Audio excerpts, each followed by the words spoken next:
Hello and good morning everybody, it's Kelly here. I'm feeling pumped. Hope you're all well. I am in my exercise workout gear this morning. I have fallen in love for the first time in a very long time.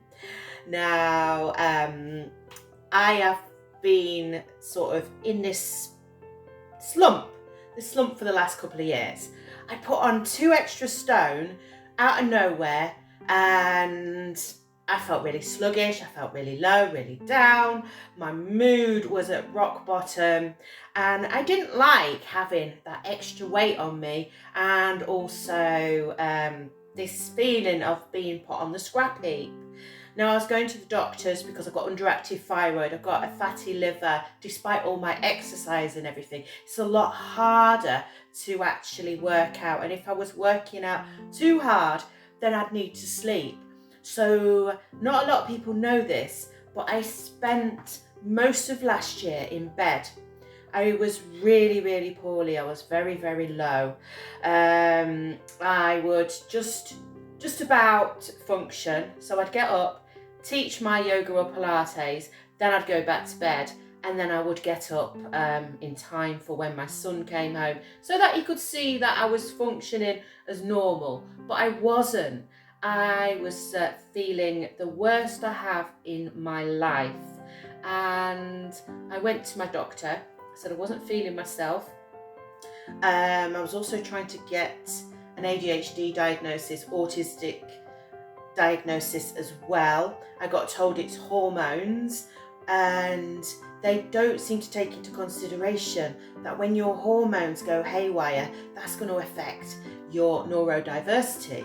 I also got told I'm not neurodivergent. I was born neurodivergent. I've had my diagnosis for dyslexia, dyspraxia, autism and ADHD. I can't get the diagnosis for because I got told I'm too old. They won't medicate me because I'm too old. I was already self-medicating. The doctor put me on sertraline. The sertraline, it helped for a little while, but then I got told I need to up it because I'm on a low dose. This was by ADHD services, so I upped the dose, and it wasn't really making any difference. So it got upped again by the doctor. So I went from 75 to 150 in a very short period of time. I was teaching aqua, and I nearly was going to pass out. My blood pressure was sky high, so I really had to rest. When I got home, I felt really out of it, and I had times when I've been teaching aqua, I felt like I was moving really slowly, and they said I was absolutely hyper. So it really messed up with my mind, because when you've got ADHD, sertraline isn't always the best thing for you. It's like, I'm going to talk drugs here. If you was ever a raver or you took drugs, imagine you're having something like speed or cocaine, and then you'll have a spliff. it's like poof. You're like, but you're actually like that. I was having the gurning with my mouth as well. It was awful. I was getting like jaw pain. All my shoulders was really tight. There was lots of things. I've not been able to cry for over a year, despite having lots of loss in my life over the last year and a half. Lots of people have took their own lives. A lot of them have took their own lives because of undiagnosed ADHD, autism, because of not being believed. They're being gaslighted. We are Gen X, and we feel like we have been lost. We feel like the lost generation. Our children are starting to get diagnosed. Our grandchildren, if we've got grandchildren, are starting to get diagnosed. But we're getting told that we are not autistic or ADHD. Where does it come from? How did our children get autistic or ADHD or have all these neurodivergences? It hasn't just developed.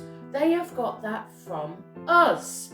And our parents and our ancestors you see, and this really boils my piss, the fact that we are not listened to, we are not heard.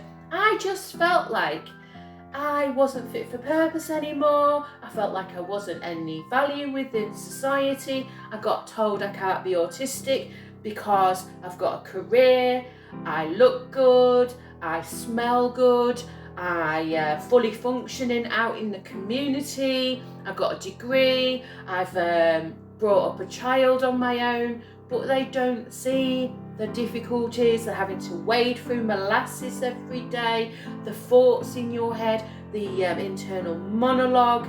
I didn't realise that not everybody had that. This little television set going on all the time. This is why it used to wind me up when I've had boyfriends in the past. They get up and they're like, have the radio on and have loads of things going on and noisy, and I'm like, already got the clatter, bang, bang, bang going on in my head already. So this needs to be so much more understanding of what autism looks like, what ADHD looks like, what people with mental health or depression looks like. It doesn't look like someone who is down and out, don't wash their hair or don't wash their body. They still can be smiley, highly functioning in society. That doesn't mean to say that they are okay. I was not okay, and the more people were saying I was okay, the more I was not okay. I was actually screaming internally, and I am gonna keep speaking up about this because so many people are losing their lives. So many people are having this internal war. We get told to suck it up, we're okay, we're managing, you're doing all right. I wasn't doing all right. Lots of my friends was not doing all right. What keeps me going is doing my exercise. I got told, because I teach in classes, that I can't have a physical disability. I can't have a mental disability because I speak to people. I just think this whole process of being assessed for a disability is absolutely disgusting, and they spend more on the bureaucrats that try and stop us getting things that we are entitled to. If I had a broken leg or a broken arm, then I would get physio and I would get a wheelchair and I would get all the adaptations I need. But because it's in my brain and I look normal and I look well, I get fuck all. So I'm gonna keep on shouting out for people like me, because we deserve to be a valuable part of society. So this is what I just needed to say today. So find something you love, fall back in love with you, because there's not many people out there who understand you in the medical profession, in the social care profession. It's not their fault, it's just that they have very little training on it, and they need to listen to people like myself who's had that learned experience. And I've also got over 20 years social care experience, got social care mental health background as well, so they really need to start listening to us. And because we've got an education, because we are looking presentable, doesn't mean to say we haven't got a disability. So yeah, that's my talk for today. Thank you for listening.